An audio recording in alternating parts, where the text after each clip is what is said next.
10, 9, 8, 7, 6, 5, 4, 3, 2, 1. Liftoff.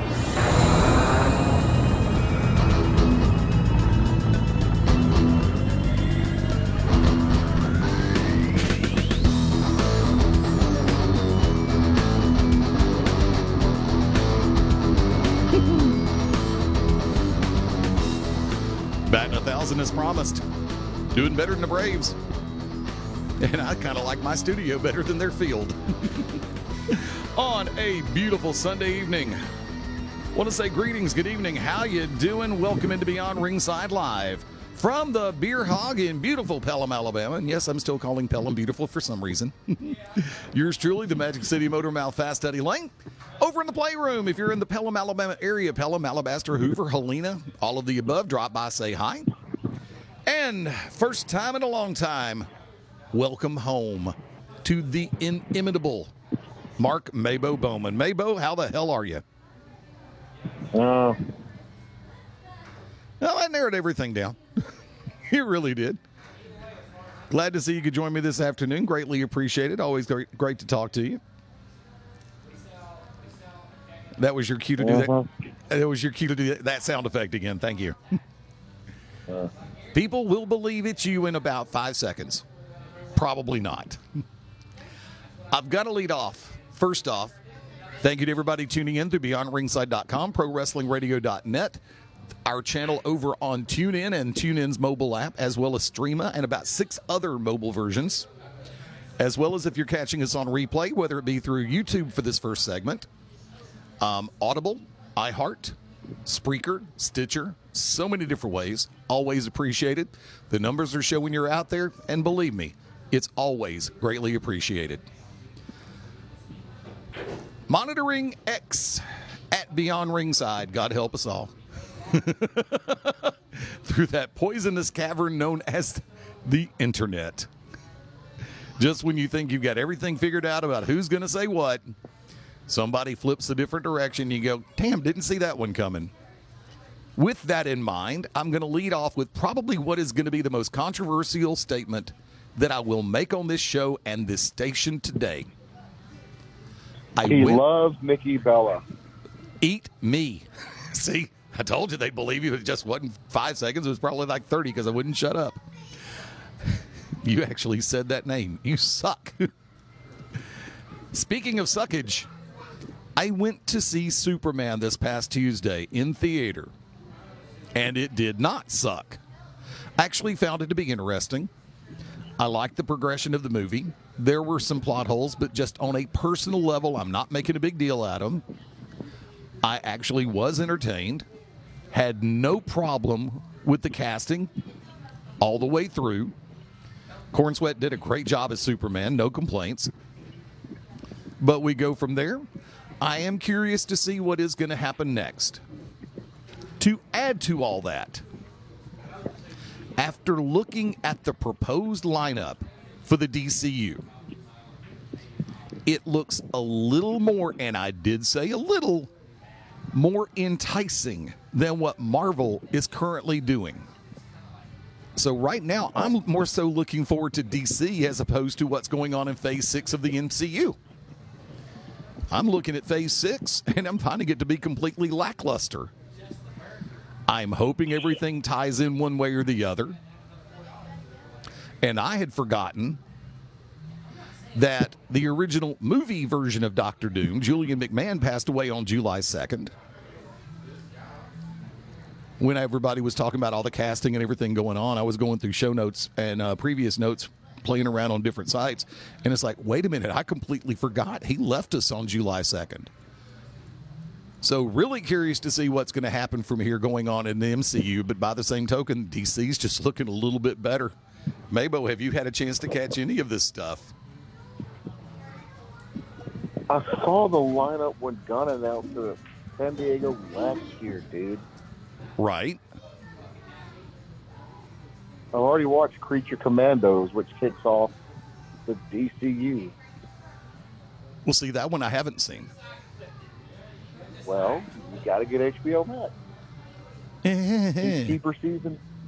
Peacekeeper Season 2 season premiere dropped. Looks funny as hell. The season premiere or the season teaser?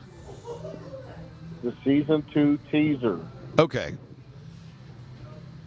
And don't sit there and be like, oh, Marvel, oh, no, doesn't look interesting, whatever. Fantastic Four premiered Friday, crushed everybody. So. And from there, I will be going to see that this coming Tuesday. And you know exactly where I'll be. I'll be at the 11:30 showing at the Amstar in Alabaster. Already got my seat reserved. Well, make sure you take $110 and buy that giant Galactus popcorn bucket. I don't think Amstar is doing that, nor are they doing the Herbie one. I think there's a Mr. Fantastic one that's out that how can I put this so I don't get banned from the radio show for like 6 years? It was an imaginary. Let's put it this way: when you get this Mr. Fantastic popcorn bucket, it's really hard to. When you look at it, it's really hard to reach around the concept of what it looks like. Why am I mortally afraid to ask what the hell you mean by that? What was the 2 words I just leaned in on? Reach around, I know it. There you go. I get it. And they were passing it around on I forgot what ship. They had Alan Cumming, ironically enough, who is going to be playing Nightcrawler in the Secret Wars when it comes out. He's reprising his role, but I think he was co-hosting he was guest hosting for someone. Right. But he had the four main cast members on, and that was the first popcorn bucket they picked up. So. See, I didn't even know about the Mr. Fantastic popcorn bucket. Oh yeah, dude! Ever since what was the one that really technically the Disney parks themselves kicked off the whole let's spend money on a popcorn bucket than anything else. But I'm trying to think of who the first. Which I think it was the Dune popcorn bucket's really the one that kicked off the trend. Okay. But yeah, now these days, man, like the major movies will have like 2 or 3 different popcorn buckets, and the Galactus one, which looks damn good. I'm not even gonna lie. Like, if you wanted to, like if you're gonna build like a diorama, if you wanted to do a good scale size. For the like 12-inch Marvel Legends figures, just for like a good scale, like just for the butt piece, so you don't have to spend money on the even remotely, which I don't even think is in production anymore. Hasbro Pulse exclusive Galactus figure, which was $200 or $300. Or it might have been more than that. But anyway, like you could literally take this. You could take this. The popcorn bucket looks so good. You could like take it and position it almost a la Stay Puft Marshmallow Man and just have him looking over the building. And that's all you would have to do is just have this like this 1/4 or half bust popcorn bucket. And it looks damn good. Like Google it when you get a chance. Well, I know that there were some people that were able to order these things in advance because I've seen some people can do that, but most people are going to do it. It's just a-hole scalpers who are going to resell it. I can't stand people like that. Well, I've seen a couple of YouTubers and a couple of people on different social media platforms do unboxings, and, it'd be nice to be able to get a hold of it. I'm one of the ones that I get a hold of this thing. It ain't going anywhere. It'll be in my estate sale. For $110, I'm not going anywhere because that's a chunk of change for me. Yeah, understand the concept. I really do. That's why I just don't like. I wish I could afford to be at the Disney parks whenever they drop their new their popcorn buckets are insane. They probably hold very little popcorn, but you also get free refills. Well, see, one of the ones that I wanted was the Mission Impossible popcorn bucket. You missed the who what? The Mission Impossible. Anyway, we're talking about stuff that actually makes money. it makes money. It doesn't fuel a base religious, midget nut. Doesn't fuel his ego. Allegedly. Allegedly. Allegedly. But I would love to be at one of the Disney parks when these popcorn buckets drop, and one of these schmucks who go running by with like 20 of them just so he can get home and reach it. I would just love to be able to just take a stick or something and trip him. Just trip him and watch the popcorn. Just watch him scatter across the the concrete or whatever, and then they get scraped up and you can't sell them. That's what I want to do. But what if they were on the way to give it to you? Wouldn't that kind of defeat the purpose? Well, first of all, I don't care. He still should not have 20 of them. I'll drink to that. And it's also kind of sad that when you see these people, their line is usually like 200-300 people. Like, you think you're going to I guarantee you there are people who have gotten in that line thinking like they've never been to the Magic Kingdom or whatever before, or they might be from another country, and they get in a line. They say, "Oh, this is going to be like a nice ride, or I'm going to meet a character, or even get like a Dole Whip or a churro." No, and then they spend like 2 hours in the line and realize, "Oh, I got to give them another $75 to get a popcorn bucket," and I don't even like popcorn, so. Well, that's one thing I've noticed specifically with the park I love to go to so much, and I'm going to try that sentence again. It's one of the things I've noticed with the park I like to go to, and that's Six Flags. I saw the notification earlier today that Holiday in the Park for this year has been canceled. They have not said whether or not they are going to close the park during that particular stretch, which to me is, butted right up against Fright Fest. Which Fright Fest last year was a lot of fun. I enjoyed going. I went like 3 different times. And you've got people who are hold Six Flags memberships. You've got people that hold season passes of all different levels that are irate as hell. But I understand the cost cutting. I understand the headaches that they're going through right now, trying to do different things, paint, refurb, build new, repackage, reprocess, keep the IP safe. And, we keep getting the Six Flags over Georgia's not going anywhere, even though they shut down Six Flags Great. I think it's Six Flags Great America that's on the chopping block.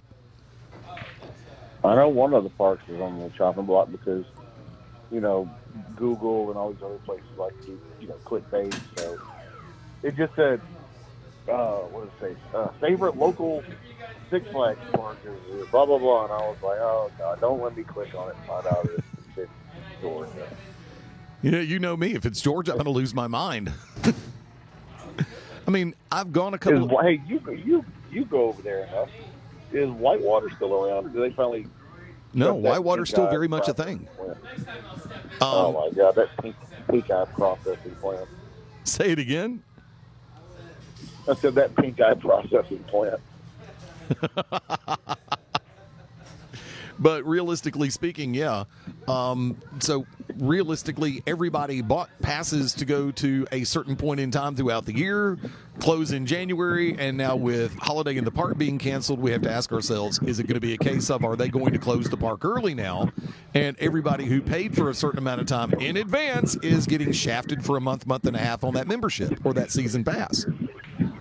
So, I'd be going straight to some kind of board of directors or something and being like, you're going to do that, you owe me money.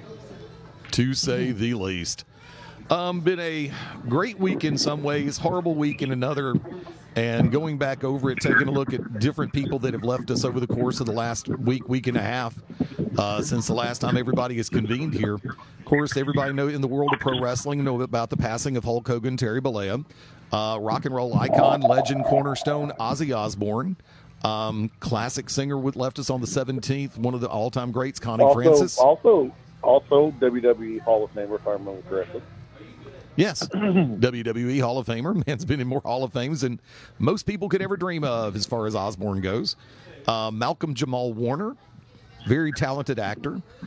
Tremendous musician, Chuck Mangione, and which means that King of the Hill. Right before King of the Hill premieres next month. Yeah, I know. And, of course, one that I actually had to sit back and go, damn.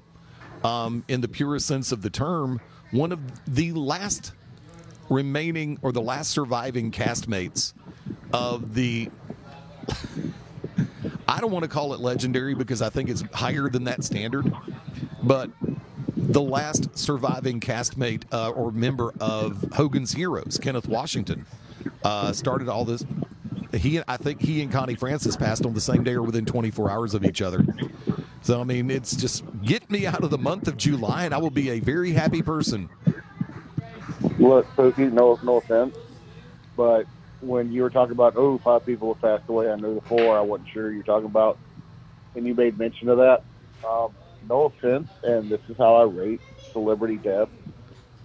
Like if somebody's like, this is a great person who passed away, if Kunze did not post it on his Facebook, and Kunze posts every death, does not matter the field, the era, the person, does not matter. If he does not repost or post about your passing, not as good as you think you are. To me, it was. It's a sentimentality thing because Hogan's Heroes is still one of my all-time favorite shows, and I get a chance to watch it. Yes. Well, I was just going to say, I know you always enjoy rooting for the antagonists on Hogan's Heroes. I know those are your favorite group of people out there.